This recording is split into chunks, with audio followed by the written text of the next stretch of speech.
Happy Monday to everybody. Hope you're enjoying this beautiful day.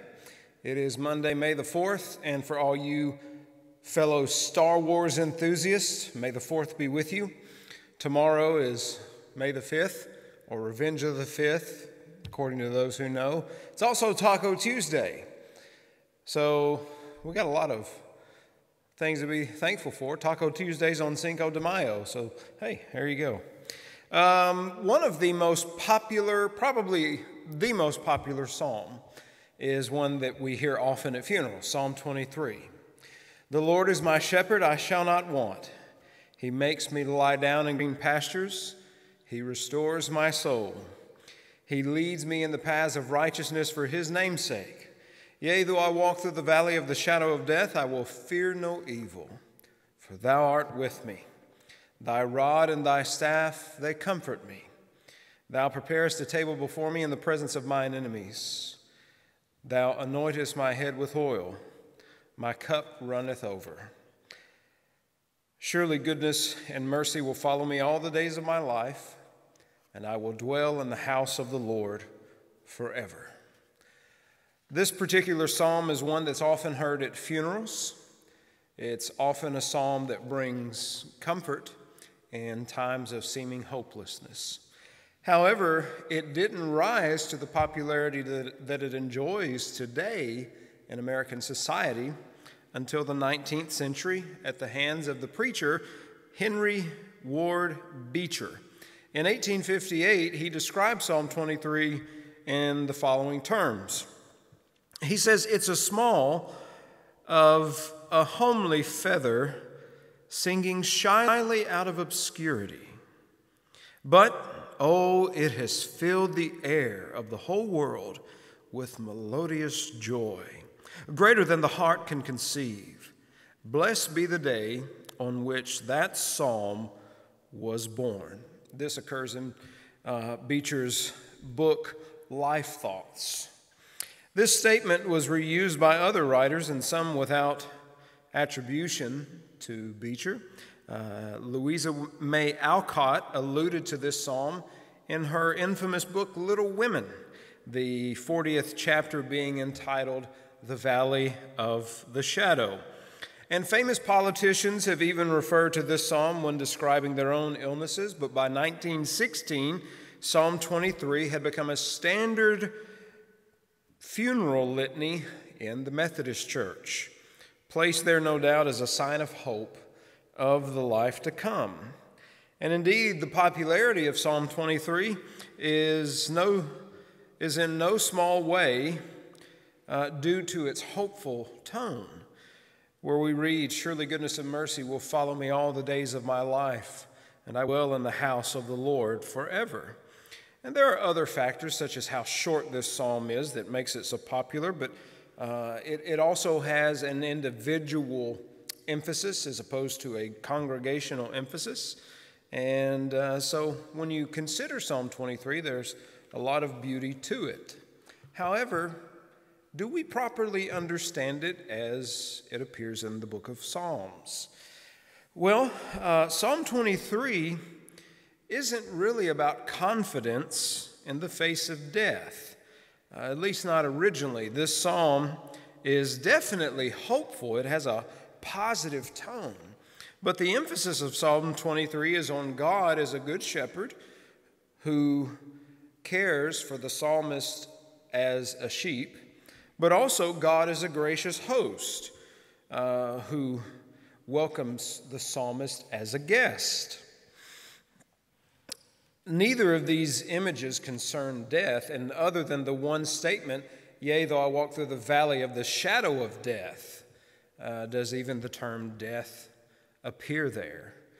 As a matter of fact, there are some scholars, some Hebrew linguists, who debate whether or not death should be translated into English, because it itself doesn't necessarily appear in the text, but there is the Hebrew term, or the phrase, begay samavet, which really indicates a deep darkness. So you have a bit of a debate over that, and most of us cut our teeth on the 23rd Psalm, thanks to the King James Version from 1611.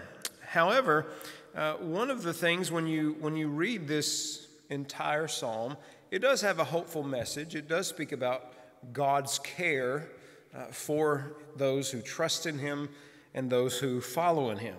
The Lord is my shepherd, I shall not want. In grass meadows he makes me to lie down. By quiet waters he guides me.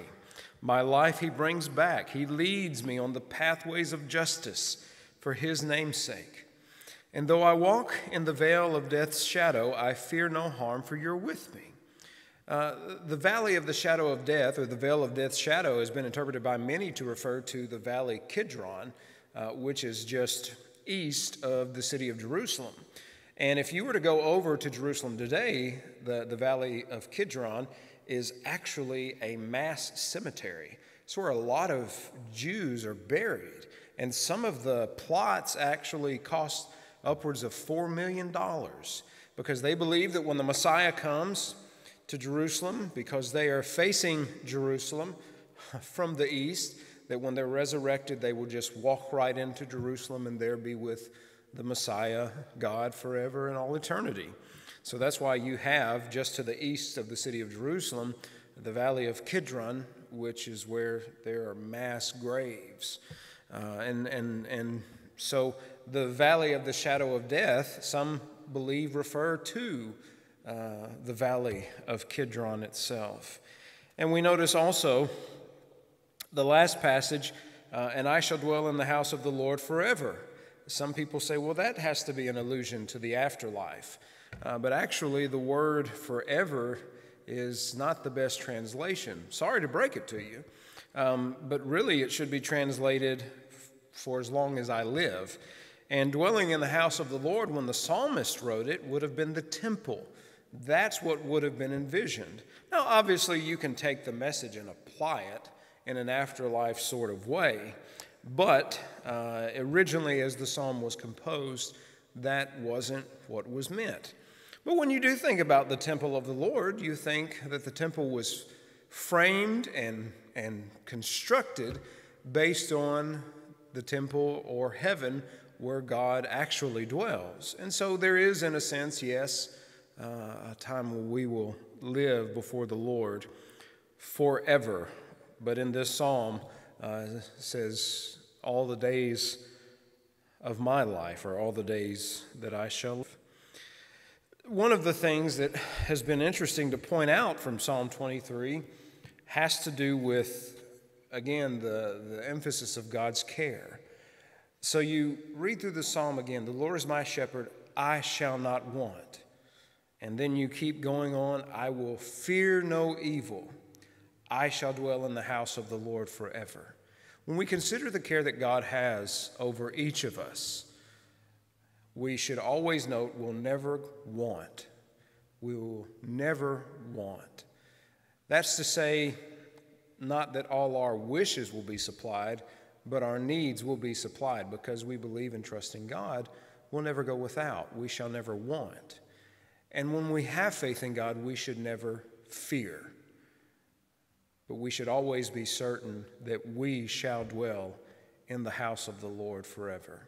So take Psalm 23, read it anew with the idea in mind of what promises there are to we Christians who trust and believe in God.